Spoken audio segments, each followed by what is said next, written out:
Good afternoon, and welcome to More Than Meets the Eye. I'm your host, Blind Prime, and for today I have for you Transformers War for Cybertron Siege Omega Supreme's tank.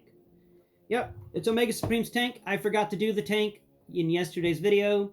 I was cleaning up the studio and setting it down back to its neutral position when I picked up this tank and went, darn. Can't believe I forgot it. I knew in that video you can even tell by how I'm speaking. Like towards the end of it, I'm like, I know there's something more I should be talking about, and then my dumb self just kept talking instead of actually just ending the video there and being like, I guess I'll figure it out tomorrow. Well, I figured it out later that night and went darn. So here it is. Here's the review of the tank mode. And if you like what you see here and you want to see more, please like and subscribe and share. My name is Blind Prime, and if you're just finding me, I raise awareness for the blind through action figures, what I call alternative means and methods. And, you know, I use all the word alternative because I was a fan of the Transformers Alternator series, and I just like that word, alternative. It's like calamity. It's a fun word to say. And so I don't mind saying it at all. And it's actually a fun word to spell, too. So that's what this channel's about. It's about, you know, you see other channels with blind people in them, and some will be talking about government stuff, and some will be talking about cool stuff. Like I've recently found a guy called Blind Surfer. If you haven't found Blind Surfer, go look up that guy. He is literally a blind surfer. This blind man surfs. And I tell you what, 2 thumbs up to you, mate. Good job. That takes a lot of hard work and practice, and it's not something you can just walk out and do immediately. It's actually something that you have to focus on and train yourself. You have to feel all the little ebbs and flows of that wave to figure out when is the appropriate time to do things. That's a lot of experience that goes into that one moment of decision. And kudos to him for doing what he loves and continuing through it even though he's lost his vision. That's a cool guy. And I recommend his channel to all of you. Go check out Blind Surfer. You'll enjoy his stories. He's a pretty cool dude. And personally speaking, I'd like to get to know the guy because he is kind of cool. And so that's my call out for today. Go check out Blind Surfer if you want to see a surfer who's blind and tell some cool, funny stories about his life. You know, it's like me. He's decided comedy is the best approach to a lot of things, and I agree. You know, comedy is nice. Making jokes, you know, getting people to laugh, it's fun, and I love it. Because there's so many negative things in this world, might as well bring in a positive. Because, you know, not a lot of people are doing it. So do it. Because we need more positivity in the world. And I'm happy he's doing it. And that's what I'm trying to do here. Is be more positive and bring in positivity and show people something that they necessarily may not have found before. And showing them a perspective on it that they definitely didn't find before. Alright, I'm done plugging things and talking things about the channel. Let's get into this awesome 3-gun tank. It's got 3 barrels. 3 tank guns. It's cool. Alright, get on here. Measure out his length. The length of this tank, it's a hefty one, is 17, 18, 19, 20, 21. And then the width of the... Come here, tank. Oh my god. Good grief. Alright. The width of this tank is... Is that right? Yeah, that ain't wrong. The width of this tank is 16 studs wide. 16 studs wide is the width. And height-wise, let's get on to that height. Boom, boom, boom. Height. Right there. Height is 11, 12, 13, 14 studs in height.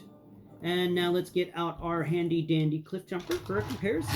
So cliff jumper goes from the back of the tank to... Make sure he's at the actual back of the tank, not the back of the treads.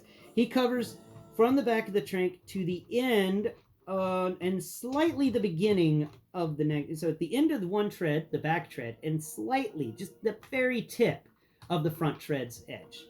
That's how that is. And because this guy's 16 studs wide and cliff jumper here is 5 studs wide, you can actually put 3 cliff jumpers and a remainder in front of this dude. That's pretty cool. I like the fact that you can put 3 cliff jumpers in front of him. And height-wise, you can flip cliff jumpers sideways. And where's our bumblebee? we're done with the cliff jumper. We're going to bring out the Bumblebee to showcase a bit more on this thing's height. There's Bumblebee. And you see, Bumblebee isn't as tall as the actual height of the tank. Actually, I think, yeah, him and the tank are the same height. Let's just spin that around and look. Yep. Actually, no, I was wrong. The tank is literally a stud, maybe half a stud taller than the Bumblebee. And, of course, you know, you can have Bumblebee sitting on the tank. Let's do it. Yeah, there it goes. Oh, yeah, Bumblebee. Riding the tank. Okay. Bumblebee, go away. All right. So that is sizing and comparison for the tank. And all this got miscombobulated whenever I screwed it up earlier. So let's talk molding. We'll talk weight. This is hefty. This is definitely a very, they put a lot of plastic in this. It's got some weight to it. More weight in the back than in the front, but definitely a lot of weight to it.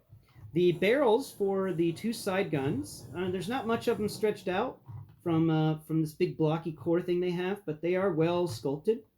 And you can feel like little lines on either side of them to help stabilize the actual barrel. And on the other side, we've got that same thing with the barrel. And on these side barrels, you also get some nice vent molding going on. Some shock absorber molding, like little, what is that, a hydraulics? Maybe. There's a little port there on the side to put a blast effect. Not a blast, yeah, it's one of the blast effect ports, but it's the small one to be like the hit ports where they get hit by explosions. And a little male peg that sticks out. And yeah, that's just about it for the molding on the side, other than some armor panels that they molded in. And did they actually include the bolts? Yeah, I think they did in some places. There's little bolts in the molding. That's pretty cool.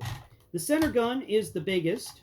Well, actually, the two side guns are pretty long. But the center gun is the biggest in the form of girth and just width and stuff. It's where the head plugs in. And on the back, the back of the head has this little bitty gun barrel that comes out and it pokes out. And you say, pew, pew, pew, pew. Little bitty gun barrel. And that's more for robot mode, which I didn't showcase. My bad. The actual top of the tank turret has another little explosion port where you can plug an explosion in. It's got another explosion port on the other side where you can plug another explosion in. Yeah, I guess you're supposed to just cover this guy in explosions, like he just got hit by a bunch of different weapons. And yeah, that's about it for the molding on this tank top. It does have some more suppression stuff, like hydraulics and things to allow the gun to actually collapse in on itself whenever it fires to relieve the kickback and stop this guy from going every time he shoots a gun and shot back 20 feet. That would really suck for anybody standing behind him. And the tank treads are molded pretty well. The War for Cybertron line did not disappoint when it came to molding tank treads. They did a lot of great molds with tank treads in the War for Cybertron line. And on the side, right above the tank treads, we've got this long strip of reactive armor. You feel little bolts and stuff connecting it. You get some vents in there. You get all sorts of little just fun things to explore with your fingers. There's even big vents in the back. I love the vents. I always love it whenever they include vents into these things, because it's like, yeah, it's a working machine. It needs to vent out excess heat, and having those vents there molded in is a lot of fun. Yeah, the molding on the top of the figure, on the top of this, is pretty good too. You get little headlight molds on the front. And, yeah, you get a little headlight mold. And anything else? Oh, yeah, there's headlight molds on either side, right above the treads, right near the end of the reactive armor, which is really cool. Like, the reactive armor ends, and then the headlights are on top of that. And, finally, let's talk about opening this stuff up and getting into the storage compartment here on the front where a Micromaster can chill. And we have little Countdown, the Micromaster. Little Countdown. Set that up over here. And little Countdown, the Micromaster, is a little moon buggy that has a satellite dish. And the idea behind this is that your Omega Supreme is such a large individual, you need somebody to go into town and look around, maybe drive through the forests or just across the planet's landscape. you know, sending out radio waves, scouting, sending back information. And that's really helpful when you have such a large artillery tank like this guy. You know, he can be sitting here, miles and miles away, and little bitty countdowns all the way over here. You know, and they say like 10 miles away, and he sends a little thing, little message to the tank, and goes, okay, you know, 20 yards in front of my location, or 200 yards in front of my location, at this exact spot, I want you to put all of your weapons. You know, all the explosions. And so he can sit there in sight down and actually do like a laser sight, which will allow the tank part of Omega Supreme to accomplish his task very precisely. And I like the fact that they included that little two-person combo of little scout that sends in the radio and calls in the big airstrikes. That's fun. And to transform him, it's pretty easy. You just put your finger here where where like the end of the front vehicle is, and you just pull these legs apart. Boom, boom, pulled apart, and then you rotate the arms down.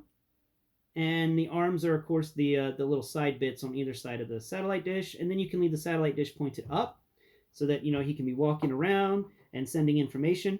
Or, you know, he's running, he's come across a firefight or something, that the satellite dish can rotate down and chill on his back, and now it's safe. Articulation for this little guy, he has a knee joint, he's got hip joints, he's got a nice shoulder joint, but sadly no elbows. I'm like, why didn't you include some elbows on this guy? Poor little dude. He needs elbows. I appreciate elbows whenever I get them, and I get upset when I get no elbows. I get no elbow love, you know what I'm saying? Yeah. And finally, here is the modular base air raid, and I got a little countdown on it. Where did you go? No, that's not it. Aha! And here is a Starscream. We're gonna kick countdown off, and Starscream can just chill on top of this city base. And then, of course, Starscream can chill on top of this. We're trying to just showcase the size of this thing in comparison to a core class Starscream. But that is all I've got to say so far today. I hope you've enjoyed the video. Please tune in next Prime. We will talk about more unique things. The